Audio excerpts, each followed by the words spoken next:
Qu'est-ce que l'autorégulation en contexte d'apprentissage?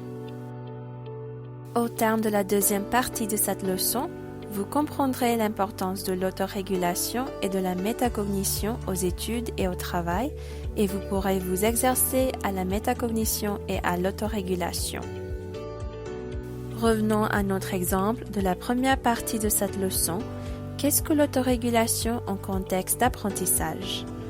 Notre étudiante évalue sa façon de réfléchir et les connaissances qu'elle a mises en œuvre en répondant à son camarade.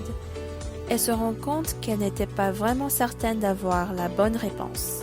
En y repensant, elle se rend compte qu'elle ne comprenait pas très bien la théorie, qu'elle a tout au plus survolée en étudiant parce qu'elle a trouvé trop difficile. Voilà donc pourquoi elle n'était pas certaine d'avoir la bonne réponse et de bien connaître la matière. Dans ce cas, sa métacognition était juste. Elle n'était pas aussi prête qu'elle le croyait à passer l'examen de mi-session. Elle a compris que le plan original, qui consistait à ne réviser que pendant la fin de semaine précédant l'examen, allait lui causer des difficultés.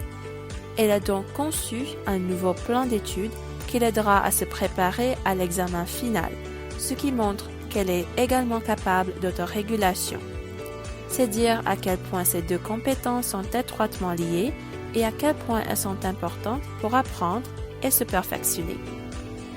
En classe, on vous incitera de diverses façons à développer vos aptitudes à l'autorégulation et à la métacognition pour vous aider non seulement à réussir vos études et à évoluer comme apprenante ou apprenant, mais aussi à réfléchir et à aborder les problèmes comme le font les professionnels de votre domaine. Grâce à des activités et à des questions diverses, vous pourrez vous exercer à la réflexion métacognitive et à l'autorégulation.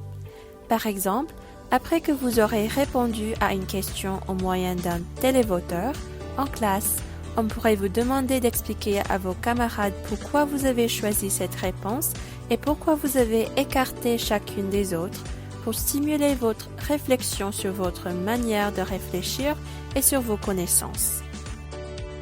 Autre possibilité. Avant le début d'un travail, on pourrait vous demander de discuter avec les autres étudiants de votre méthode de recherche et de votre plan de travail. C'est une occasion à ne pas manquer.